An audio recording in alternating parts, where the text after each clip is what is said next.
इसलिए करवा चौथ के उद्यापन में लिखा है, आप लोग करते होगे ना करवा चौथ का व्रत, उसका जब उद्यापन होता है तो एक थाली में 13 जगह पर 4-4 पूड़ी रखी जाती है। आप लोगों को तो मालूम होगा, आप लोगों ने करा होगा करवा चौथ का उद्यापन।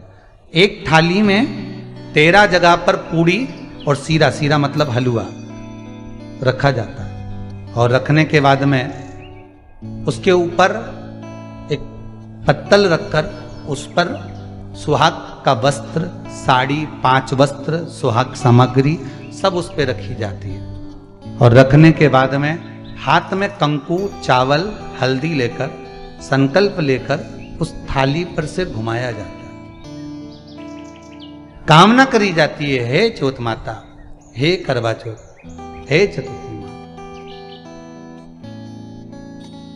मेरे जीवन में मैंने आपका व्रत करा, मेरे इस व्रत को स्वीकार करना, मेरा सौभाग्य का, मेरा मांग का सिंदूर, मेरी भाल की बिंदी, मेरे हाथ का चूड़ा, मेरी पाँव की बिछोड़ी, इसको अमर करना माँ।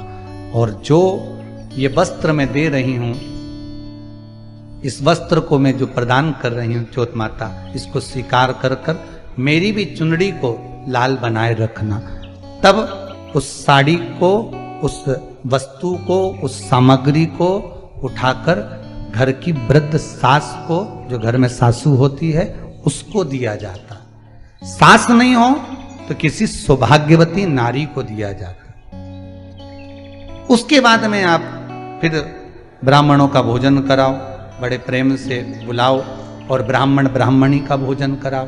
अब आज के जमाने में जो करवा चौथ का उद्यापन होता है, उसमें जब समाज की माताएं उद्यापन करती है तो केवल स्त्री स्त्री को भोजन करा देती है, पुरुष को नहीं कराती। पर करवा चौथ के उद्यापन में लिखा है कि ब्राह्मण का भोजन होना चाहिए, उसके साथ सौभाग्यवती नारी आए, उसकी पत्नी।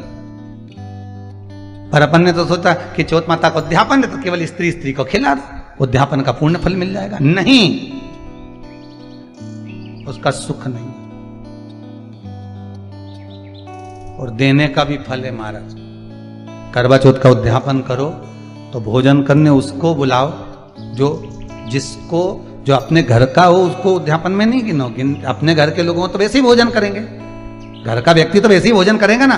पर अपन ने उन्हीं को गिना, ने हमारी बड़ी जीजी के गिन लो, ने छोटी जीजी के गिन लो, ने भांजी के गिन लो, ने उसके गिन लो, ने उसके गिन लो, मैं 13-14 ऐसे इकट्ठा कर लिया, मैं साहब ये अपने इकट्ठे हो गए, ये तो अपने हो गए। ये तो तुम उद्यापन करोगे तो घर में इनको तो जिमाना ही पड़ेगा, क्योंकि तुम्हारे रिश्तेदार हैं। दूसरे को जिमा कर जब हम दान देते हैं, दान उसको लगता है जो दूसरे को दिया गया।